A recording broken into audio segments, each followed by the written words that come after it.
one of the few people in government, maybe the only person in government, that really understands it is Ron Paul. And he's now the head in Congress of the Monetary Committee that is supposed to supervise the Federal Reserve. The Federal Reserve has never been audited in almost 100 years of its existence. Ron Paul had a bill a couple of years ago, and up until last year, with over 300 co-signers to audit the Federal Reserve. The Federal Reserve is so powerful, they were able to halt that. They were able to keep that from happening. But they had to agree to a partial audit. Well, that partial audit came out a few weeks ago. And the knowledge of that, the information that came out of that was absolutely devastating. And the media has not covered it at all.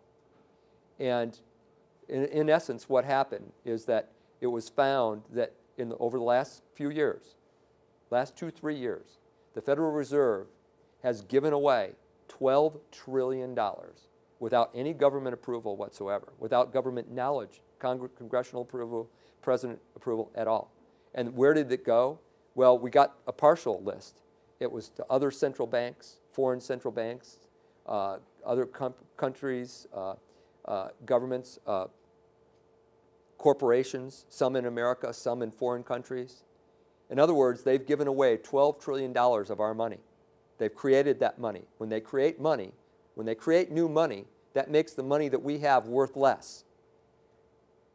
So they've basically shifted wealth from us and our families in this country to people that they're connected with. Now, $12 trillion is a whole lot of money. It's 12,000 billion. In other words, they could pick out their 12,000 favorite friends throughout the world and give them each $1 billion. This to try to give you some idea. $1 trillion, $1 trillion is all the money that our country collects in income taxes in 1 year. 700 billion caused almost a revolution in this country when they did that, when Congress had to pass that first bailout. 95% of the letters and phone calls to congressmen from both Democrats and Republicans all over the country was against that bailout. But they still passed it.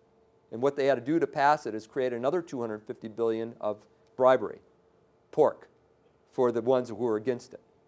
That's how they did it. $1 trillion was created there, and the country almost revolted.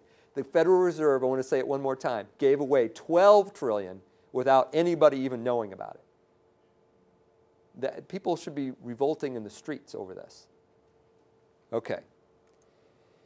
So I'm going to skip that. A lot of this goes back to the international bankers. It goes back to Jekyll Island. The Federal Reserve was created in this room. This is a picture was taken in May of 2009 with me and G. Edward Griffin, who wrote The Creature from Jekyll Island, A Second Look at the Federal Reserve.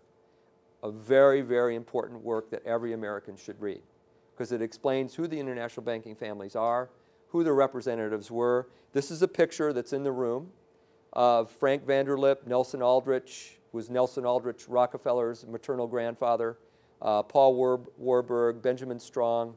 These people were representative of the Rockefellers family, the Morgan family, the Warburg family, the Rothschild family. People who together controlled probably somewhere between 1/3 to 1/2 of the wealth in the planet at that time.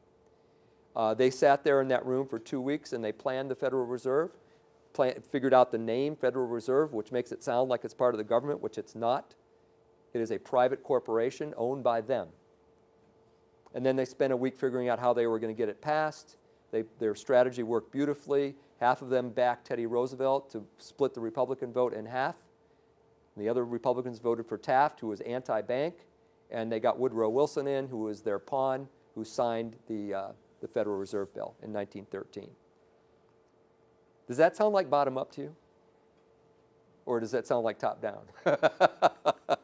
I think it's pretty clear. And we were hoodwinked. And the American people had no idea what was going on. By the way, that meeting, the knowledge of that meeting was held in secret. They used aliases. All the people who went there used aliases when they went there. And they carried shotgun bags, to make it look like they were going on a hunting trip. So it was all done in the utmost secret. It didn't come out until years later when several of them wrote about it in their diaries or magazine articles. But when you're in that room It says right in that room, it said the Federal Reserve was created here. It has that picture up there. And you're sitting in the room where that was created. Conspiracy theory goes out the window when you're sitting in that room and you realize it's conspiracy fact. Okay? One more letter on that, and this is so prescient and perceptive, far-sighted, whatever you want to call it, by Jefferson, who basically explained what's going on in the last couple of years in this country in 1802. If the American people ever allow private banks to control the issue of their currency, first by inflation, then by deflation, the banks and corporations that will grow up around them will deprive the people of all property until their children wake up homeless on the continent their fathers conquered. So we talk about bottom-up monetary policy in the book. I recommend that we have a constitutional amendment that says no private banking institution can be created by our government. They cannot defer that to a private group, that there should be no legal tender laws. Legal tender laws drive fiat currency. In other words, when you have a legal tender law says you cannot use any currency other than what we tell you you can use. And that's how they drive these fiat currencies. This new bill by Dennis Kucinich, I don't know if you've heard about it or not. Anybody here heard about that? Basically would get rid of the Federal Reserve. Great. It would get rid of fractional reserve banking, where the banks can lend more money than they actually have on deposit. That's great. But then it would allow the government to create a fiat currency with legal tender laws, and this panel of 9 congressmen and senators would have control over the monetary system, and we would still have paper money and still have a fiat currency. I think it's basically taking a pack of wolves and trading it for a pack of hyenas. Okay? You don't want anybody, even any power elite, to control our currency or to allow the legal tender laws to be there. Let the people decide what currency they want to use. We'll have a free market decide what kind of currency we have. I need your help on that. I need all of you to join the Republic and help me. I'm on the Monetary Committee on the Republic, and we're having this discussion right now. Welfare, I'm just going to mention 72% of the money that we collect in this country for social welfare programs goes and stays in Washington, D.C. This is by the government's own numbers, by Martin Gross. This is research. Amazing. We could save 72% of the money we spend on social welfare programs by eliminating the bureaucracy and just getting a list of all the recipients and sending them a check every month. Just hire a bookkeeper to send out those checks, and we save 72%. This is how bureaucracy works. Bottom up is the only way to help people get out of poverty. I read this amazing book that I just want to mention to you, Renewing American Compassion by Marvin Olasky. And what he does in there is he studies what the system is now compared to what the system was before the federal government got involved in welfare. It's an amazing book. And basically, he shows how well it was handled, how well these problems were handled in the local level by private organizations, which, by the way, when a private organization raises money for a typical charity, say Habitat for Humanity or Salvation Army, 80% of the money goes to the recipients and 20% goes to the organization for money raising and bureaucracy. So it's just flipped from what the federal government does. Environment, my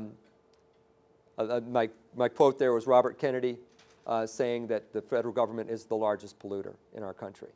Basically, my whole concept there is that the government is a very, very poor steward of the environment. Right now, in my opinion, I've been involved with the environment since 1972. I was an automotive ecologist in 1972. I've been involved with the environment in many different aspects all these years. And the government is the worst polluter, and the government has sovereign immunity. If you work for the government, or you work for a private contractor that works for the government, and you destroy a lake, let's say, and people die from drinking the water in that lake, you are immune. There is no responsibility because of sovereign immunity of the government. And the corporations have this because the guys who make the bad decisions there are protected by the corporate shield in terms of immunity. We need to eliminate all that. If somebody makes a mistake, they need to pay. And that's the real solution to our environmental problem is bring back common law and grand juries, and if people create damage to someone else, they have to compensate. That would clean up 90% of the environmental problems in this country if compensation and restitution had to be paid by whoever was responsible for creating the damage. Bottom-up solution again. Now, I want to talk a little bit more about the solution. Fundamentally, what's happened is from 1787 to 1860, we had a lot of freedom in this country. The Civil War was a watershed in terms of the things that happened during that time that started to take away our freedom and our liberty. And it still didn't affect, I mean, there was so much freedom. The momentum of the freedom in this country still continued for decades after that. But things that were put in place in 1860 to 1871 made a huge impact later on. And so from that essential time, from 1776 to 1860, we had a real, free, true republic.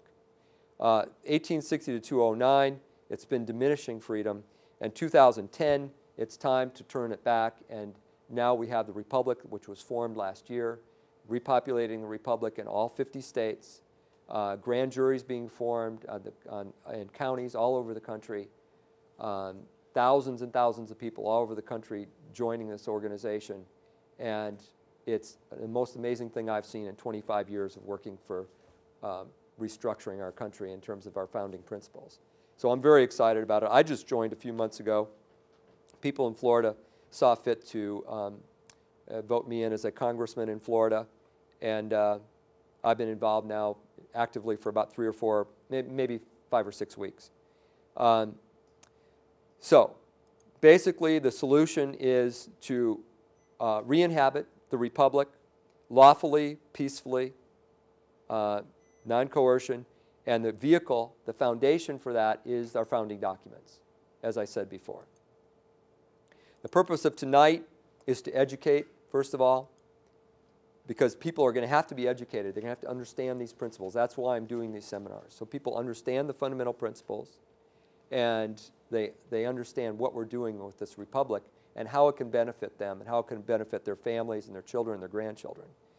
The first step, remember we talked about declaring, the importance of declaring your indigenous power. We ask people that are joining the republic to sign what's called a declaration declaring your sovereign rights held by indigenous power.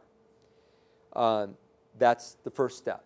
If you want to take the step of really helping get this thing going, we ask you to join the grand jury and be part of that. And tonight you'll be able to sign up for both of those if you wish.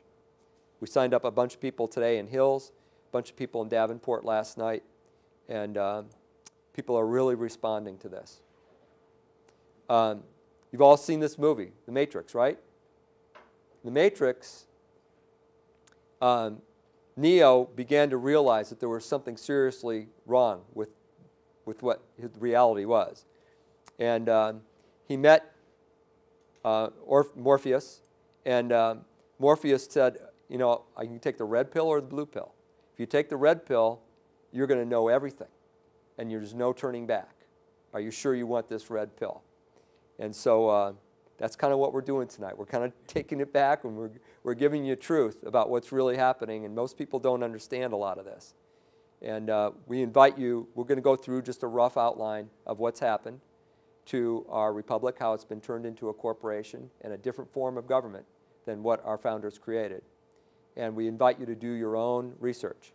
The republicofiowa.org website has an excellent history of all this on there. I invite you to read that. And then there's other sources that I'm going to give you tonight that will help you. So let's take the red pill here and go through some of this.